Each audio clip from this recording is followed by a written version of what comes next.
Ayo, segera download Quran Tadabbur, tafsir dalam genggaman Anda.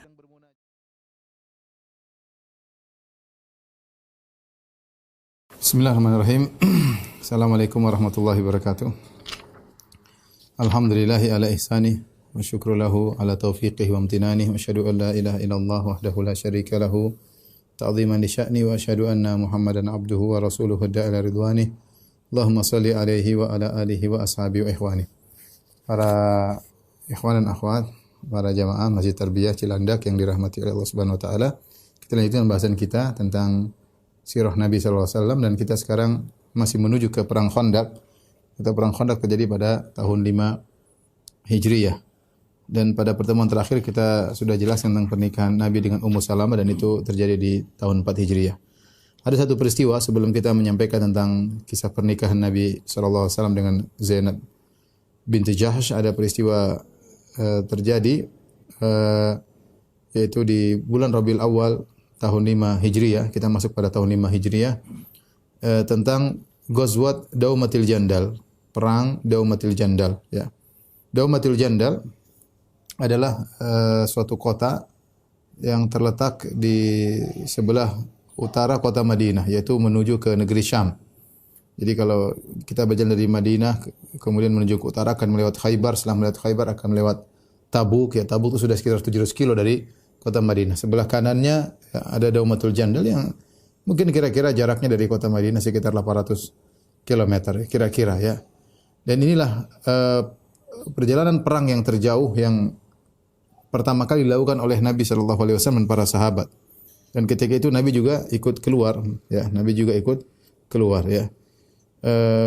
Dan ini bedanya antara ghazwah dengan sariyah. Kalau sariyah itu Nabi tidak ikut keluar dalam pasukan tersebut. Tapi kalau ghazwah ya ghazu maka Nabi sallallahu alaihi wasallam ikut keluar dalam pasukan tersebut. Adapun sebab terjadinya perang ini ya, Nabi sallallahu alaihi wasallam mendapat kabar dari mata-mata Nabi sallallahu alaihi wasallam ya, sumber-sumber berita bahwasanya di kota Daumatul Jandal telah berkumpul banyak orang ya. Mereka bahkan berbuat zalim, kalau ada yang lewat situ mereka rampas, mereka rampok orang-orang lewat di kota tersebut. Bahkan mereka berniat untuk menyerang kota Madinah. Mereka berniat untuk menyerang kota Madinah. Karena mereka sudah berniat untuk menyerang kota Madinah, maka Rasulullah SAW pun akhirnya berangkat ingin menyerang mereka terlebih dahulu. Maka Rasulullah SAW berangkat dengan kaum muslimin ya. Kemudian Nabi istakhlaf, yaitu menjadikan pengganti beliau di kota Madinah Sibak bin Ghurfutah Al-Ghifari. Ya, kemudian Rasulullah SAW berangkat dengan 1000 orang. Maka ini adalah perjalanan terjauh pertama kali yang ditempuh oleh Nabi SAW ke arah negeri Syam untuk menyerang mereka. Maka model perjalanan yang dilakukan oleh Nabi SAW yaitu para Nabi dan para sahabat berjalan di malam hari agar tidak ketahuan. Kalau siang mereka bersembunyi, tidak melakukan gerak-gerik, sembunyi, diam atau bercamp suatu tempat. Kemudian malamnya berjalan lagi. Siangnya bercamp agar tidak ketahuan. Terus demikian. Karena mata-mata di mana-mana ada, itu masa peperangan. Ya, sampai akhirnya mereka mendekati kota Daumatul Jandal. Ketika sudah sampai dekat kota Daumatul Jandal, maka atau daerah Daumatul Jandal, maka kemudian Nabi SAW menyerang penggembala-penggembala mereka. Kemudian Rasulullah SAW merampas hewan-hewan mereka ya. Kemudian juga penggembala-penggembalanya pada kabur ya. Akhirnya tatkala mereka mendengar bahwasanya Rasulullah dan 1000 pasukan sudah sampai di kota Daumatul Jandal, mereka pun kabur. Dan Nabi sampai di lokasi mereka. Kemudian Rasulullah SAW para sahabat berdiam beberapa hari. Kemudian Rasulullah SAW mengirim pasukan-pasukan kecil saraya untuk mengecek mereka. Ternyata mereka sudah kabur dan tidak berani melawan kaum muslimin. Akhirnya Rasulullah SAW pun pulang ya. Tapi ini peristiwa diabadikan dengan nama Ghazwatu Daumatil Jandal ya, karena Rasulullah SAW ikut keluar bersama pasukan. Dan inilah ghazwah pertama kali yang jauh, peperangan yang sangat jauh dari Madinah, sekitar 800 km ya, 700-800 km menuju ke negeri Syam ya. Menuju ke negeri Syam. Sedikit lagi mungkin perjalanan 5 hari sudah sampai ke Syria, ke Damaskus ya. Menunjukkan ini perjalanan yang sangat jauh.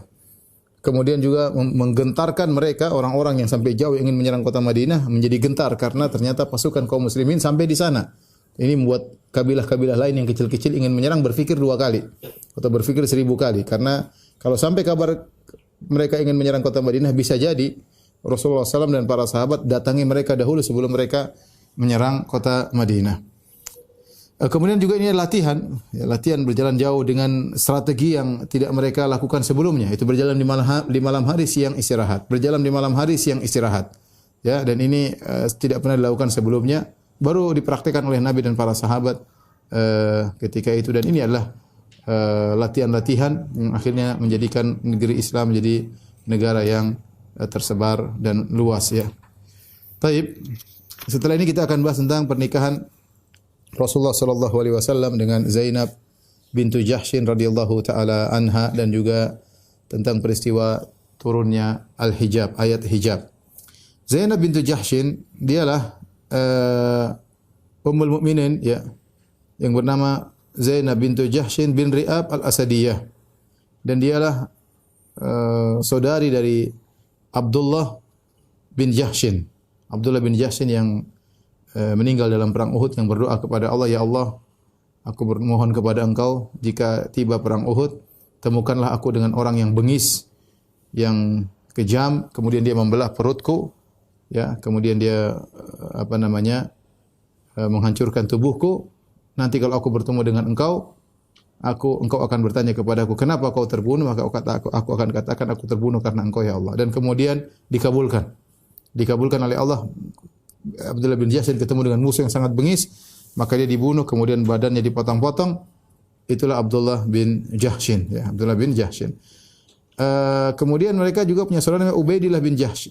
Ubaidillah bin Jahsyin ini suaminya Ramlah, ya, Ummu Habibah radhiyallahu taala anha, yang berhijrah bersama Ramlah ke negeri Habasyah. Kemudian dia meninggal di sana, Ubaidillah bin Jahsyin. Baru kemudian Ramlah akhirnya dinikahi oleh Nabi, dikhitbah oleh Nabi sementara dia masih dia Ummu Habibah bintu Abi Sufyan, putrinya Abu Sufyan, dan sementara dia masih berada di Habasyah. Kemudian disebutkan oleh sebagian ahli sejarah bahwasanya Ubaidillah bin Jahsyin sebelum meninggal dia tanassar, dia masuk Nasara, tetapi riwayatnya lemah. Yang benar dia meninggal dalam kondisi Islam, ya, dalam kondisi Islam. Jadi ini keluarga yang mulia, ya. Kemudian Zainab binti Jahsyin juga punya saudari namanya Hamnah bintu Jahsyin, ya. Hamnah bintu Jahsyin yang seorang sahabiah yang mulia, tapi dia sempat terjerumus dalam ikut-ikutan menuduh Aisyah radhiyallahu anha dengan tuduhan yang tidak benar dalam peristiwa hadisatul ifk. Ibu mereka ini, ya, Abdullah bin Jahsyin, Ubaidillah bin Jahsyin, Hamnah bintu Jahsyin, Zainab bintu Jahsyin. Ibu mereka namanya Umaymah bintu Abdul Muttalib. Ya, bapak mereka Jahsh bin Ri'ab. Tapi ibunya Zainab bintu Jahsyin dan Abdullah bin Jahsyin adalah Umaymah bintu Abdul Muttalib. Umaymah bintu Abdul Muttalib adalah tante Nabi sallallahu alaihi wasallam, ya, karena kakeknya Nabi Abdul Muttalib, sebagaimana kita tahu, ya. Abdul Muttalib punya 10 orang anak laki-laki dan juga beberapa anak perempuan, di antaranya Umaymah bintu Abdul Muttalib. Dari sini kita tahu bahwasanya Zainab bintu Jahsyin adalah sepupu Nabi sallallahu alaihi wasallam, karena ibunya Umaymah bintu Abdul Muttalib adalah tante Nabi sallallahu alaihi wasallam. Dan Zainab termasuk orang-orang yang pertama awal-awal masuk Islam, kemudian juga berhijrah ke kota Madinah, ya. Bagaimana kisah pernikahan Zainab bintu Jahsyin dengan Nabi sallallahu alaihi wasallam?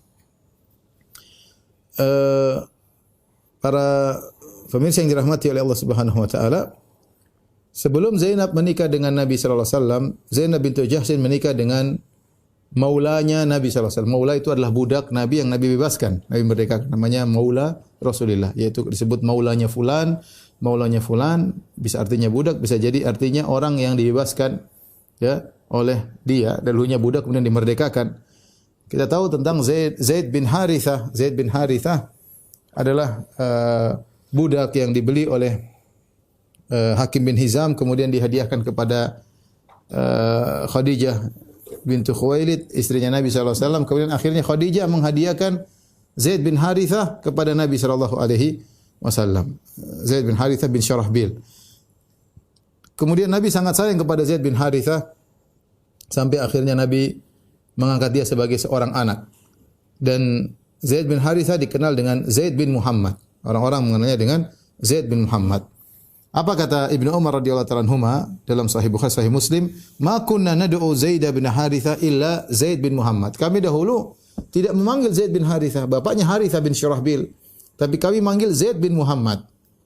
Itu yang tersebar di antara kami manggil Zaid bin Muhammad. Hatta nazala fil Quran, sampai turun ayat dalam Al-Quran, "Ud'uuhum li abaihim huwa aqsatu indallah."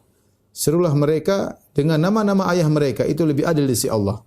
Maka sejak itu nama diganti kembali menjadi Zaid bin Harithah. Asalnya Zaid bin Muhammad, tapi Allah melarang tabanni, melarang anak angkat anak kemudian nasabnya dinisbahkan kepada bapak angkat, tidak boleh. Maka Allah menyuruh mengembalikan nasabnya kepada bapak aslinya, Zaid bin Harithah. Begitu sayangnya Nabi SAW kepada Zaid bin Harithah, sampai Zaid bin Harithah disebut dengan Hibbu Rasulillah, yaitu yang dicintai oleh Nabi SAW. Ya, padahal dia seorang budak tapi dimerdekakan. Dan Nabi sangat sayang kepada Zaid bin Harithah. Akhirnya Nabi SAW berkhidbah kepada Zainab bintu Jahshin untuk Zaid bin Harithah. Nabi mengkhidbah Zainab bintu Jahshin untuk Zaid bin Harithah. Maka ketika datang lamaran Nabi SAW kepada Zainab bintu Jahshin, ya, Zainab menyangka Nabi melamar dia. Zainab menyangka Nabi melamar dia, ya. Tatkala ternyata Nabi melamar buat Zaid bin Harithah, bukan buat dirinya. Ya. Dan Nabi melamar sepupunya, ya, seorang wanita yang memiliki nasab yang tinggi. Ya, ketika Zainab bintu Jahshin tahu bahwasanya dia dilamar untuk Zaid bin Harithah, maka dia enggan, dia tidak mau. Dia tidak mau. Sebagaimana diriwayatkan Imam At-Tabari dalam tafsirnya dari Ibnu Abbas radhiyallahu anhuma, beliau berkata, "Khataba Rasulullah sallallahu alaihi wasallam Zainab bintu Jahshin li Zaid bin Harithah." Nabi SAW melamar Zainab binti Jahshin untuk Zaid bin Harithah. Fastankafat. Dia enggan untuk menikah dengan Zaid bin Harithah. Wa qalat, dan dia berkata, "Ana khairun minhu hasaban." Bagaimana aku menikah dengan Zaid? Aku lebih tinggi nasabnya, aku lebih tinggi harkat dan martabatku. Dari bibit bobot bebetnya aku lebih tinggi daripada Zaid bin Harithah. Wa kanat imra'atan fiha hiddah. Dan Zainab ini tegas orangnya, perempuan tapi wanita yang tegas. Maka kemudian turunlah firman Allah Subhanahu wa taala menegur Zainab. "Wa ma kana lil mu'minin wala mu'minatin idza qada Allahu wa rasuluhu amran an yakuna lahumul khiyaratu min amrihim. Wa may ya'sillaha wa rasulahu faqad dhalla dhalalan mubina." Tidak pantas bagi seorang lelaki mukmin maupun seorang wanita mukminah jika Allah dan Rasulnya telah memutuskan suatu perkara kemudian mereka masih memiliki pilihan yang lain. Barang siapa bermaksiat kepada Allah dan Rasulnya, maka sungguh dia telah sesat dengan kesesatan yang nyata. Tatkala turun ayat ini, maka Zainab berkata, ya, "Qad raditahu li ya Rasulullah mangkahan." Zainab tanya lagi kepada Nabi, "Ya Rasulullah, kau ridha aku menikah dengan Zaid?" Ini beda derajat. Ya, budak yang bebas, aku merdeka. Ya. Ya, harkat martabat tinggi, ya. Quraisy dan yang lainnya. Maka dia berkata, "Ya Rasulullah, apa kau ridha aku menikah dengan Zaid?" Qala na'am. Kata Nabi, "Iya." Qalat idzan la a'si Rasulullah. Kalau gitu aku tidak akan bermaksiat kepada Rasulullah sallallahu alaihi wasallam. Qad ankahtuhu nafsi, maka aku menikahkan diriku dengan Zaid bin Harithah. Maka menikahlah Zainab bintu Jahshin dengan Zaid bin Harithah. Jadi dalil bahwasanya Islam menikah tidak mengapa perbedaan harkat dan martabat. Tidak jadi masalah. Darah biru nikah dengan darah merah tidak jadi masalah. Darah biru nikah dengan darah merah tidak jadi masalah. Orang kaya menikah dengan orang miskin tidak jadi masalah. Yang penting sama-sama bertakwa, sama-sama beriman. Yang dilihat adalah agama. Ini poin utama tentunya.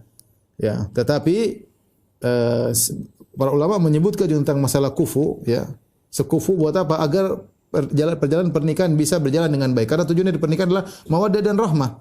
Meskipun secara hukum asal boleh antara seorang berbeda harta dan martabat, tapi dilihat apakah mereka mampu menjalankan kehidupan rumah tangga dengan baik, ya. Karena bisa jadi seorang misalnya menikah dengan seorang yang martabatnya terlalu tinggi sementara dia tidak punya apa-apa, akhirnya dia jadi bahan gunjingan keluarga wanita misalnya dan yang lainnya, maka ini juga perlu diperhatikan.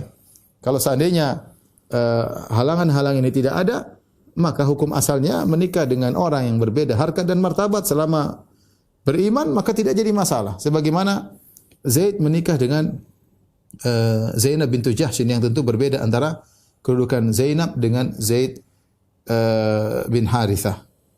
Maka menjadilah mereka berdua menjalani kehidupan rumah tangga hampir setahun. Hampir setahun. Rupanya kehidupan pernikahan tidak seperti yang diharapkan. Ya. Zaid yashkuha ila Rasulillah. Zaid datang kepada Rasulullah. Rasulullah mengeluh tentang istrinya. Dalam riwayat disebutkan innaha kanat tu'dhihi bilisaniha. Bahwasanya Zainab kadang menyakiti hati Zaid dengan lisannya. Ya, dan dia merasa tinggi di hadapan Zaid dengan nasabnya dan hasabnya dan kelihatannya tidak bisa dipaksakan kehidupan rumah tangga demikian. Dan ini yang saya katakan tadi, hukum asalnya menikah yang penting sama-sama beriman maka tidak jadi masalah. Tetapi terkadang ada faktor lain yang kita harus perhatikan, ya. Apakah seorang laki yang misalnya terlalu kaya kemudian istrinya miskin, apakah bisa menjalani kehidupan rumah tangga berkaitan dengan keluarga besarnya, itu harus dipandang lagi, dilihat. Tapi kalau seandainya gap-gap itu semua hilang, maka tidak jadi masalah, ya, tidak jadi masalah. Betapa banyak laki miskin menikah dengan wanita kaya kemudian kehidupan bahagia, dan betapa banyak juga sebaliknya laki kaya dengan wanita miskin hidup bahagia. Tetapi kalau dikhawatirkan dengan adanya kita melihat tabiat keluarga besar, tabiat keluarga kita, kemudian tabiat yang kita mau nikahi misalnya ternyata tidak cocok, maka perlu dilihat kufu tadi. Ya. Baik. Dan ini yang terjadi pada Zaid bin Harithah dengan Zainab bintu Jahsyin. Pernikahannya boleh, tapi ternyata ketika dijalankan tidak bisa. Ya, tetap saja Zainab bintu Jahsyin tidak sekufu dengan Zaid bin Harithah. Akhirnya Zaid bin Harithah mengeluhkan Zainab kepada Nabi sallallahu alaihi wasallam, ya. Anas bin Malik meriwayatkan. Qala jaa Zaid bin Harithah yashku. Zaid bin Harithah datang mengeluh kepada Nabi sallallahu alaihi wasallam. Fahamma bi talaqiha. Maka Zaid bin Harithah ingin menceraikan Zainab bintu Jahsyin. Fastamara Nabi sallallahu alaihi wasallam. Maka dia pun bermusyawarah dengan Nabi, minta anjuran Nabi apa yang harus dia lakukan, apakah dia ceraikan istrinya ini. Faqala Nabi sallallahu alaihi wasallam, Nabi mengatakan ittaqillah wa amsik alaika zaujaka. Bertakwalah kepada Allah wahai Zaid, yaitu sabar. Wa amsik alaika zaujak, dan tahan istrimu, jangan kau ceraikan. Ya, jangan kau ceraikan. Di sini Nabi sallallahu alaihi wasallam berwasiat kepada Zaid untuk mempertahankan Zainab. Ya. Ya. Padahal Nabi SAW tahu bahwasanya dia akan diberi beban oleh Allah Subhanahu Wa Taala untuk menikahi Zainab di kemudian hari. Untuk menikahi Zainab di kemudian hari karena ada tujuan Allah itu menghilangkan tradisi yang berlaku ketika itu, yaitu tradisi kalau orang sudah diangkat anak maka seakan-akan anak sungguhan. Kalau sudah anak-anak sungguhan tentunya istri dari anak tersebut adalah mantu dan tidak boleh dinikahi. Ya. Tetapi untuk menghilangkan tradisi ini dengan penghilangan secara total, ya namanya anak angkat tidak berlaku itu semua, maka Allah menyuruh Nabi menikah dengan Zainab bintu Jahsyin. Yang Zainab adalah mantan, nanti akan diceraikan oleh Zaid bin Harithah. Saya ulangi, ketika terjadi kasus ini di Arab atau di Hijaz, di Madinah tersebar tradisi ini, tradisi bahwasanya mengangkat anak angkat. Ya. Bahkan saudara angkat, kadang saudara angkat juga kemudian dianggap sudah anaknya seperti anak sendiri, ya. Padahal bukan mahram, ya. Sama seperti anak angkat. Anak angkat saking dianggap seperti anak beneran sampai kalau anak angkat ini menikah dengan seorang wanita seakan-akan mahram. Maka Allah ingin menghilangkan tradisi ini. Ud'uhum li abaihim, kata Allah, panggillah mereka dengan nama-nama bapak mereka. Ini pertama. Tetapi untuk menghilangkan dari akarnya, maka Nabi SAW disuruh oleh Allah untuk menikah dengan Zainab bintu Jahsyin. Nah, ketika Zaid bin Harithah datang mengeluhkan kepada Nabi tentang Zainab, dia tidak bisa cocok dengan Zainab. Nabi tahu bahwasanya dia akan menikahi Zainab dan Nabi seharusnya mengatakan kepada Zaid bin Harithah, ya udah ceraikan aja. Kalau memang tidak bisa berlanjut, ceraikan saja. Karena memang ternyata memang tidak bisa dilanjutkan. Tetapi Nabi SAW enggak enak, malu, apa kata, intinya Rasulullah sulit untuk mengatakan ceraikan saja. Khawatir orang-orang mencela dia, ya. Maka Rasulullah SAW mengatakan, tahan, jangan kau ceraikan. Ittaqillah, ya, ittaqillah. Wa amsik zaujak, alaika zaujak, dan tahan istrimu. Di sinilah Allah kemudian menegur Nabi SAW, ya, dalam surat Al-Ahzab ayat 37 kata Allah Subhanahu wa taala, wa iz taqulu lilladzi an'ama Allahu alaihi. Tatkala engkau berkata kepada orang yang Allah berikan nikmat kepadanya, yaitu nikmat Islam, yaitu maksudnya kepada Zaid bin Harithah. Tatkala engkau wahai Muhammad berkata kepada Zaid bin Harithah yang Allah berikan nikmat Islam kepadanya, wa an'amta alaihi, dan kau juga telah memberi nikmat kepadanya berupa kau bebaskan dia, merdekakan dia. Yaitu semuanya dikembali kepada Zaid. Engkau berkata kepada dia, amsik alaika zaujak wattaqillah. Engkau berkata kepada Zaid, tahan istrimu, jangan kau ceraikan, bertakwalah kepada Allah. Wa tukhfi fi nafsika ma Allahu mubdih. Sementara kau menyembunyikan dalam dirimu apa yang Allah akan tampakkan, yaitu kau sudah tahu kau akan menikahi Zainab bintu Jahsyin. Wa takhshan nas, dan kau takut kepada orang-orang. Kata para ulama, Nabi takut ya menyampaikan hal tersebut karena melanggar tradisi yang luar biasa, dan tidak enak Nabi mengatakan ceraikan wanita tersebut, ya, Zainab bintu Jahsyin. Kata Allah, wallahu ahaqqu an takhshah, dan Allah lebih utama untuk kau takuti. Karena Allah menyuruh Nabi menjalankan syariat. Menjalankan syariat yang ini menyelisih tradisi, dan ini sulit, ya. Oleh karenanya Anas bin Malik radhiyallahu anhu dalam Sahih Bukhari berkata, "Lau kana Rasulullah sallallahu katiman syai'an lakatama hadhil ayah." Kalau Rasulullah sallallahu mau boleh menyembunyikan ayat, dia akan menyembunyikan ayat ini. Karena ayat ini Allah menegur Nabi. Nabi takut kepada manusia, harusnya Allah lebih ditakuti, seharusnya Allah tegur. Kau menyembunyikan sesuatu yang Allah akan tampakkan, ya. Akhirnya dicerailah Zainab bintu Jahsyin, ya. Zainab bintu Jahsyin. Kemudian setelah masa iddah selesai, qadha minha Zaidun wataran zawajnakaha, maka Allah pun menikahkan Nabi dengan Zainab bintu Jahsyin, ya. Ya. Falamma qadha Zaidun minha wataran zawajnakaha. Tatkala Zaid sudah menceraikan Zainab dan sudah habis masa iddahnya, kami nikahkan engkau dengan Zainab likay la yakuna 'alal mu'minina harajun fi azwaji adiyaihim idza qadha minhunna watara. Agar berlaku aturan jika anak angkat yang dia bukan anak nasab menikah dengan seorang wanita kemudian dia cerai, maka bapak angkatnya boleh menikahi istri dari anak angkatnya tersebut. Karena antara anak angkat dengan bapak angkat tidak ada hubungan nasab. Tidak ada hubungan nasab. Jadi benar-benar tradisi tersebut mau dihilangkan oleh Allah Subhanahu wa taala. Wa kana amrullahi maf'ula, dan perkara Allah yang itu yang akan dikerjakan. Baik. Ketika Zainab masa iddahnya sudah selesai, maka Rasulullah SAW pun menikahi Zainab. Ya, bagaimana kisahnya? Ya. Kisahnya tatkala masa iddahnya Zainab selesai, Rasulullah SAW berkata kepada Zaid, kepada mantan suaminya Zainab. Karena Rasulullah sangat dekat dengan Zaid bin Harithah. Idhab fadhkurha alayya. Wahai Zaid, saya utus kau, pergilah kepada Zainab. Dan Zainab tidak tahu apa tentang hal ini. Tidak menduga bahwasanya Nabi akan menikahi dia. Dia tidak menduga sama sekali. Mungkin tidak cocok dengan suaminya, cerai. Ya, tiba-tiba Allah perintahkan Nabi untuk menikah dengan Zainab.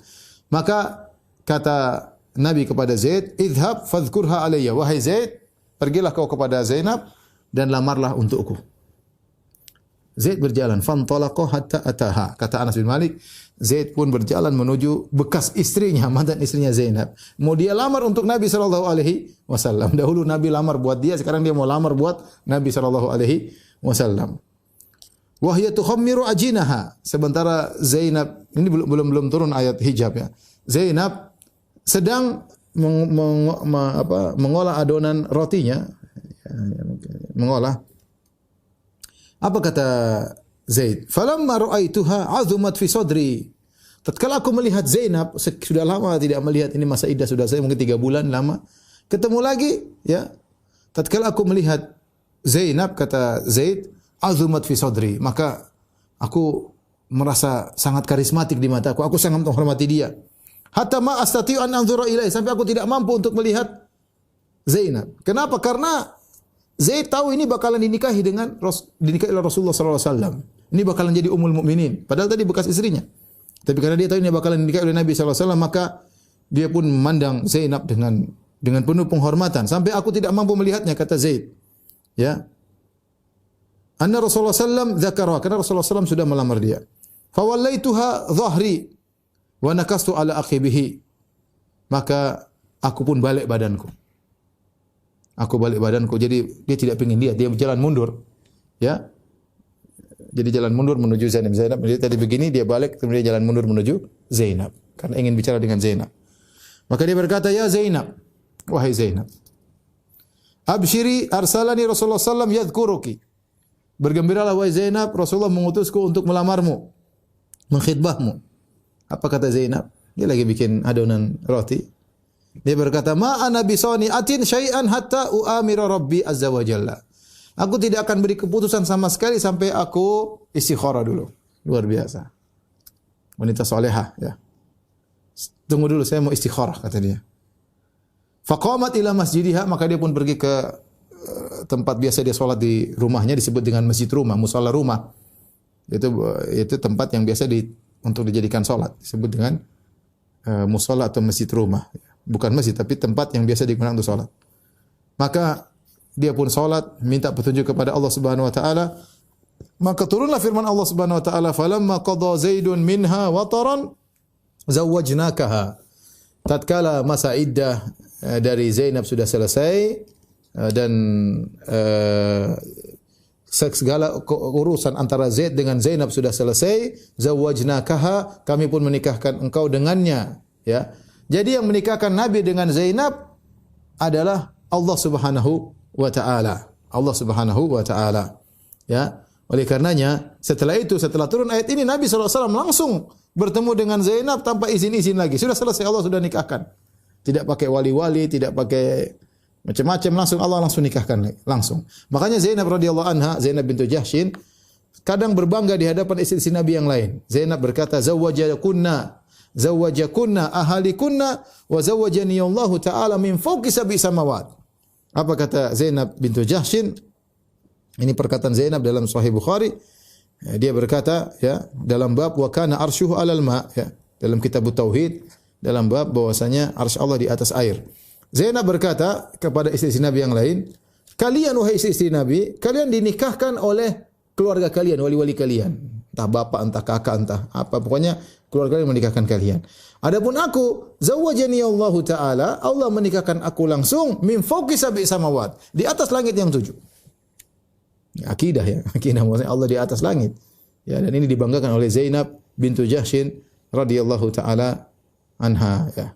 Inilah cerita tentang kisah pernikahan antara Zainab dengan Nabi sallallahu alaihi wasallam dalam rangka untuk menghilangkan tradisi yang berlaku, ya. Jadi ada dua manfaat. Yang pertama bahwasanya pernikahan antara seorang yang berbeda nasabnya, ya, darah biru atau darah merah boleh-boleh saja, yang penting agamanya benar. Tapi tadi saya katakan harus dilihat juga masalah kufunya. Apakah sekufu atau tidak. Ya, karena supaya pernikahan berjalan dengan baik, tapi hukum asalnya boleh.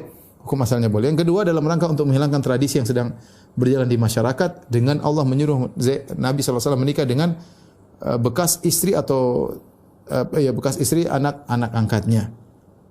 Adapun riwayat yang tersebar di sebagian buku tafsir yang menyebutkan Nabi ketika Zainab menikah dengan Zaid, maka Nabi jatuh cinta sama Zainab. Ini riwayat semua dhaif. Dhaif. Diriwayatkan oleh perawi-perawi yang dhaif, kemudian bermuara juga kepada Al-Waqidi matruk. Ditinggalkan oleh para ahli hadisnya, dia matruk, jadi dhaifnya sangat parah, ya. Kalau dia meriwayatkan hadis maka disebut dengan dhaifnya sangat parah, ya. Yang mengatakan Nabi ketika Zaid menikah dengan Zainab, maka Nabi sudah suka dengan Zainab tapi dia sembunyikan perkara tersebut. Ya, ini tidak benar, ya. Yang benar bahwasanya Allah yang menyuruh Nabi menikah dengan Zainab, ya. Allah. Dan ini juga dalil bahwasanya terkadang wa asa antakrahu syai'an wa huwa khairul lakum, bisa jadi kau benci sesuatu ternyata baik bagimu. Nabi yang menyuruh, Allah dan Rasul yang menyuruh Zainab menikah dengan Zaid, ya. Dia tidak suka tapi kalian nurut kepada perintah Allah Subhanahu wa taala, perintah Rasulullah SAW. Ternyata di balik itu ada rencana Allah yang terbaik bagi Zainab, yaitu dia akan menjadi ummul mukminin, menikah dengan Rasulullah sallallahu alaihi wasallam. Maka ketika menikah dengan Zainab, Rasulullah SAW bikin walimah. Rasulullah SAW bikin walimah, kemudian dengan daging dan roti. Dan disebutkan Rasulullah SAW tidak pernah membuat walimah lebih hebat daripada walimahnya Zainab bintu Jahshin. Ya. Kata Anas radhiyallahu anhu, ma aulama Rasulullah SAW ala mra'atin min nisa'ihi akthar wa afdal mimma aulama ala Zainab. Rasulullah SAW tidak pernah buat walimah terhadap salah seorang pun istrinya sebagaimana walimah yang lebih baik daripada walimahnya Zainab bintu Jahshin. Zainab bintu Jahshin. Orang-orang ketika walimah tersebut mereka makan daging dan roti dan mereka kenyang. Ya. Dalam Sahih Bukhari dari Anas bin Malik, kata Anas bin Malik, bunya ala Nabi sallallahu alaihi wasallam bi Zainab binti Jahshin bi khubzin wa lahm. Yaitu Rasulullah SAW menikah bikin walimah dengan daging dan roti. Fa ursiltu ala ta'ami da'iyan. Aku diutus oleh Nabi untuk mengundang orang. Fa yaji'u qaumun. Ayo yang ketemu orang suruh datang makan. Orang datang suatu kaum mereka makan. Fa ya'kulun wa yakhrujun. Mereka makan, mereka keluar. Tsumma yaji'u qaumun, datang lagi kaum yang sekelompok orang lagi. Fa ya'kulun wa yakhrujun. Mereka makan, mereka keluar. Fada'autu hatta ma ajidu ahadan adu. Aku panggil semua orang yang aku temui. Sampai akhirnya aku tidak menemukan seorang pun. Semua sudah diundang makan, luar biasa. Ini maksud saya walimah yang luar biasa, pesta yang luar biasa, makan semua orang diketemui oleh Anas, semua disuruh makan. Semua disuruh makan dan semuanya makan kenyang, sampai kenyang kemudian pergi, makan kemudian kenyang pergi dan sampai Anas mengatakan saya tidak menemukan seorang lagi yang bisa saya undang. Semuanya sudah diundang. Semua sudah makan. Dalam Sahih Muslim Anas juga bercerita, tazawwaja Rasulullah sallallahu alaihi wasallam fa dakhala bi ahlihi. Rasulullah SAW menikah dengan Zainab kemudian dia menggauli Zainab. Qala sana'at Ummu Sulaim haisan, dan ibuku Ummu Sulaim membuat hais. Hais itu adalah campuran antara tepung daqiq yaitu dari gandum dicampur dengan korma. Dulu banyak di Madinah kita sering makan tatkala berbuka puasa, namun sekarang tidak diperbolehkan lagi di Masjid Nabawi karena kalau jatuh di karpet memang sulit untuk dibersihkan. Maka sudah lama sudah dilarang. Dulu awal-awal saya di Madinah, ini makanan favorit kalau kita buka puasa, hais, enak. Ya, masih dijual juga sekarang di supermarket. Yaitu korma dicampur dengan tepung, kemudian diolah dengan olahan tertentu, dikasih minyak, namanya hais. Ya. Maka Ummu Sulaim memberikan hais, faja'alatu fi taur, dia letakkan di suatu bejana. Kemudian dia berkata, wahai Anas, wahai putraku Anas, idhab bihada ila Rasulillah. Bawa ini hais kepada Nabi SAW. Katakan kepada Nabi, ini dikirim oleh ibuku. Dan ibuku kirim salam kepada engkau, wahai Rasulullah. Dan katakanlah, inna hadha laka minna qalil ya Rasulullah. Ini cuma pemberian sedikit dari kami, wahai Rasulullah. Maka aku pun bawa hais yang sedikit itu untuk hadiah dari Ummu Sulaim untuk acara walimah. Maka aku sampai kepada Nabi, aku berkata, ya Rasulullah, ibuku kirim salam kepada engkau. Dan dia berkata, ini makanan dari kami sedikit, wahai Rasulullah. Kata Nabi, dha'hu, letakkan itu bejana atau piring berisi hais. Kemudian Nabi berkata, idhab fad'u li fulan wa fulan wa fulan wa man laqita. Kata Nabi, pergilah kau undang si fulan, si fulan, si fulan, dan siapapun yang kau temui, bawa sini. Undang, makan. Wasamma rijalan, dia sebut beberapa orang, dan siapa yang kau temui, bawa sini. Maka aku pun mengundang orang-orang yang sudah Nabi sebutkan nama-namanya tersebut, dan aku mengundang semua orang yang aku temui. Ternyata tatkala diundang fakanu zuha'a salasimi'ah. Mereka jumlahnya sekitar 300 orang. Ya, zaman dulu banyak 300 orang. Kemudian Rasulullah berkata, hati taur, wahai Anas, mana tadi piring hais? Piring isi hais buat 300 orang enggak cukup. Qala fadakhalu hatta imta'alat talati suffah wal hujrah. Maka orang-orang pada kumpul 300 orang. Ada yang duduk di suffah. Suffah itu di bagian belakang masjid, bagian latar belakang masjid, ya. Itu mulhaq, yaitu semacam tambahan bagian belakang masjid, ditinggali orang-orang yang tidak punya tempat tinggal, tidak punya tempat menginap, maka mereka menginap di tempat satunya suffah bagian belakang masjid. Mereka berkumpul di situ dan mereka berkumpul di hujrah Nabi sallallahu alaihi wasallam, di rumah istri Nabi sallallahu alaihi wasallam. Ya, jumlahnya 300 orang, sekitar 300 orang. Kata Nabi sallallahu alaihi wasallam, liyatahallaq asyratun. Hendaknya 10 orang duduk berkelompok 10 orang. Wal ya'kul kullu insanin mimma yalih. Kata Nabi, ingat, makan yang di depannya. Ya. Aturan makan 10 orang dan makan di depannya. Jangan loncat-loncat tangan, ya. Makan di depannya. Fa akalu hatta syabi'u. Ternyata hais yang sedikit tadi cukup bagi mereka. Mereka makan sampai kenyang. Fa kharajat ta'ifatun wa dakhala ta'ifatun. Sebagian datang sudah kenyang keluar, ganti lagi kelompok yang lain sudah kenyang keluar. Hatta akalu kullum, sampai semuanya makan. Kemudian Rasulullah berkata, "Ya Anas irfa." Wahai Anas, angkat itu piring yang berisi hais.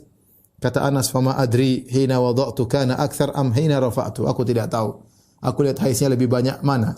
Waktu aku taruh pertama kali atau sekarang aku angkat, mana lebih banyak saya tidak tahu. Artinya ini adalah mukjizat Nabi sallallahu alaihi wasallam, makanan yang sedikit menjadi banyak.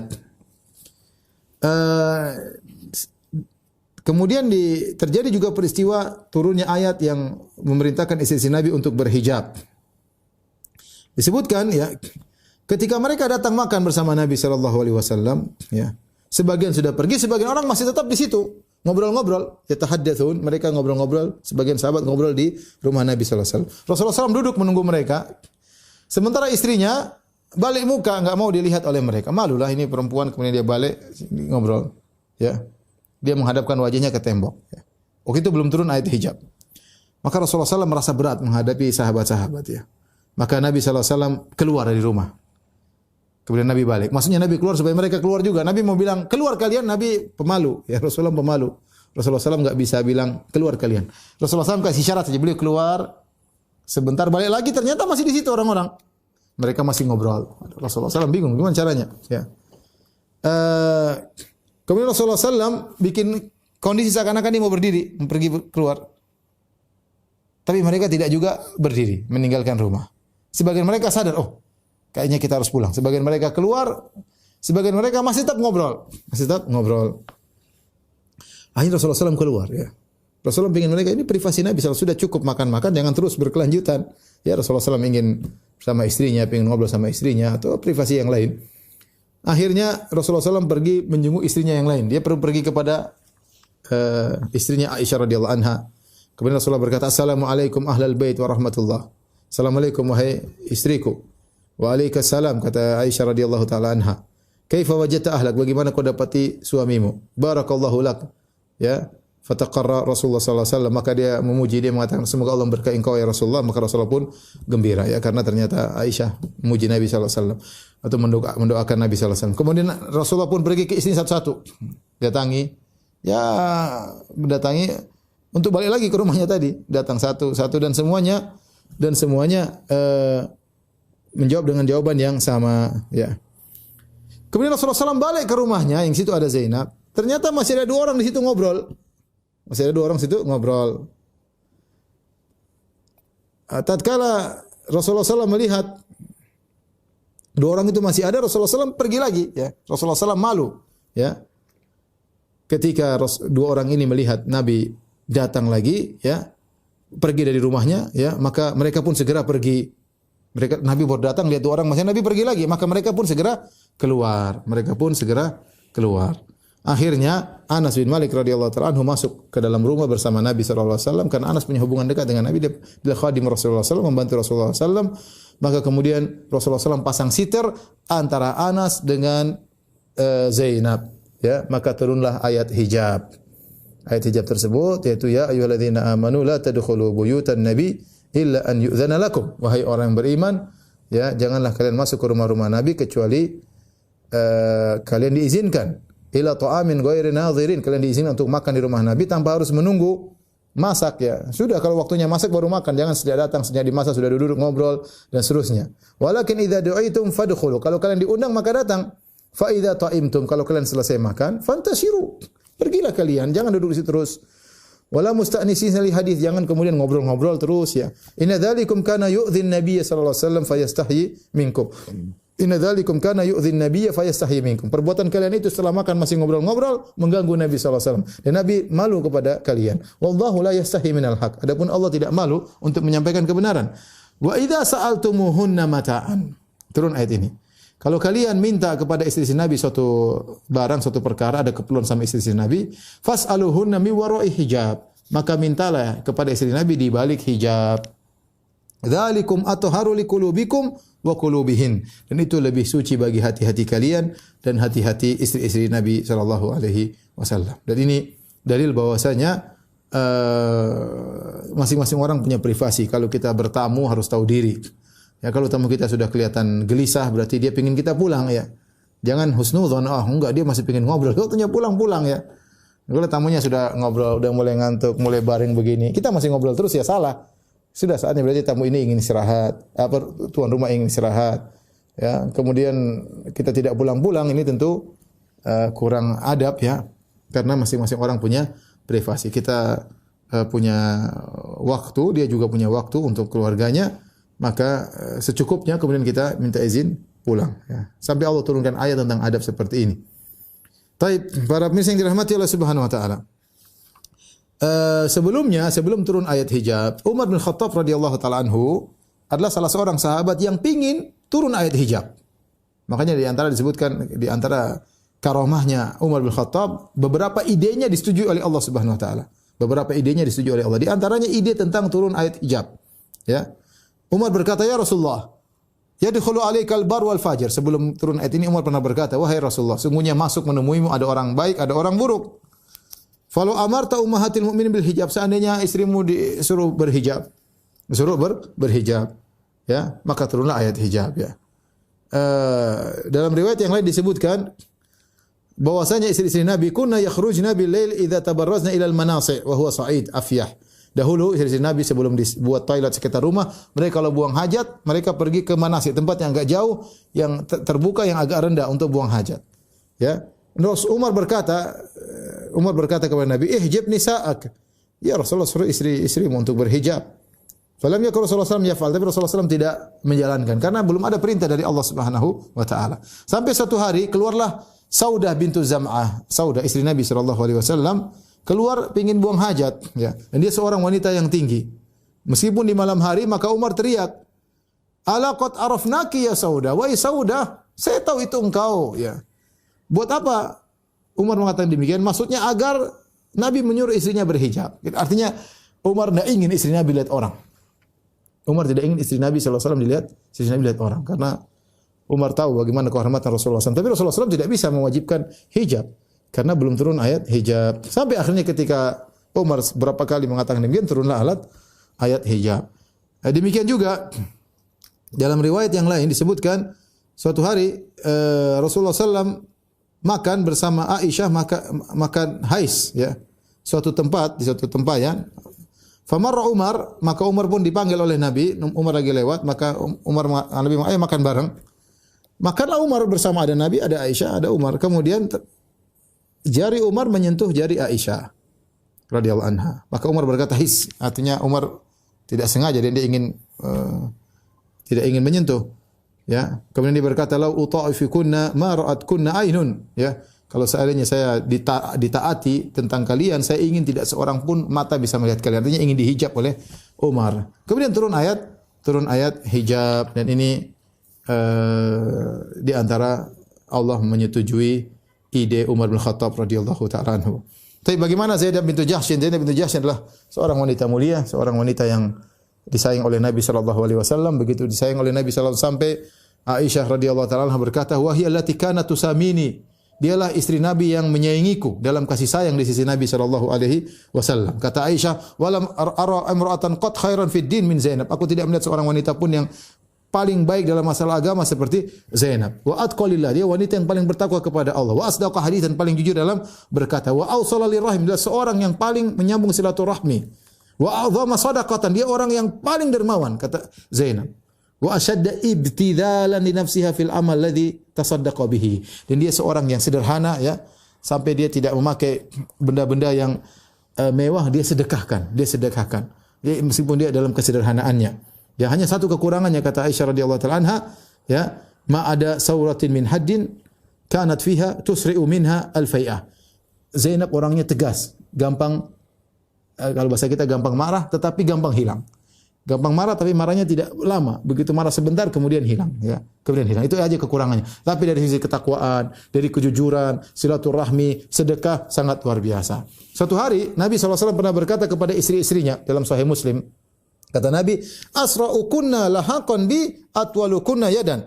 Orang yang paling pertama menyusulku meninggal nanti setelah aku meninggal adalah yang paling panjang tangannya di antara kalian. Nabi bilang sampai sini kumpul, saya akan meninggal, dan yang paling cepat menyusul di antara kalian menyusulku adalah yang paling panjang tangannya. Ya. Akhirnya Rasulullah SAW meninggal dunia.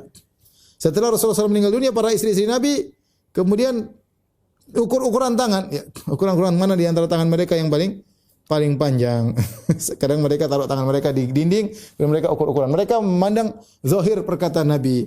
ternyata Nabi SAW maksudkan yang paling cepat meninggal yang paling panjang tangannya itu yang paling banyak sedekahnya. Ternyata yang paling cepat meninggal di antara kami adalah Zainab bintu Jahsy. Ternyata maksud tangan panjang tangan maksudnya bukan tukang mencuri. Dalam istilah Nabi SAW adalah orang yang paling mudah menjulurkan tangannya untuk bersedekah di jalan Allah Subhanahu wa taala. Dan dia adalah bukan wanita yang tinggi, dia wanita yang pendek, tidak terlalu tinggi. Tetapi maksud ternyata kalau ukuran tangan tentu tangannya lebih pendek. Tetapi ternyata maksud Nabi adalah orang yang paling banyak bersedekah. Dialah Zainab. Dia yang paling pertama menyusul Rasulullah sallallahu alaihi wasallam. Beliau Zainab bintu Jahsy wafat pada tahun 20 Hijriah di masa khilafah Umar bin Khattab radhiyallahu taala anhu dengan usia 53 tahun ya. Dan inilah istri pertama Nabi yang menyusul atau meninggal setelah wafatnya Rasulullah sallallahu alaihi wasallam dan dikuburkan di Baqi' dan disolatkan oleh Umar bin Khattab radhiyallahu taala anhu. Ketika jenazahnya dibawa, Umar menyuruh orang-orang jalan di depan. Umar tidak pingin jenazah. Maksudnya gairahnya Umar luar biasa. Umar sangat menghormati istri Nabi. Maka Umar suruh orang-orang di depan, tidak ingin jenazah Zainab dilihat oleh orang-orang di belakang ya. Ya bahkan sempat Umar mengatakan, ya, tidak ada yang boleh keluar dan ikut jenazah Zainab kecuali yang punya hubungan kekerabatan ya. Akhirnya Asma binti Umais nasihati Umar, ya Umar, ya Amirul Mukminin, maukah aku tunjukkan kepada engkau tentang suatu cara yang dilakukan oleh orang Habasyah ketika wanita-wanita mereka meninggal, yaitu mereka membawanya di atas semacam keranda, kemudian ditutup dengan kain, ya, sehingga lekak-lekuk tubuh tidak kelihatan. Akhirnya Umar berkata, "Ma'ahsanah, ide yang bagus." Akhirnya Zainab bintu Jahsy diletakkan di atas semacam keranda ditutup dengan kain, sehingga jalan orang tidak mengapa melihat karena lekak-lekuk tubuhnya tidak kelihatan. Dan Umar yang menyolatkan Zainab bintu Jahsy ya, dan dia bertakbir dengan 4 takbir. Demikianlah para ikhwan dan akhwat yang dirahmati Allah Subhanahu wa taala, kisah pernikahan Nabi sallallahu alaihi wasallam dengan Zainab bintu Jahsy ummul mukminin radhiyallahu taala anha. Demikian saja, wabillahi taufiq wal hidayah. Assalamualaikum warahmatullahi wabarakatuh.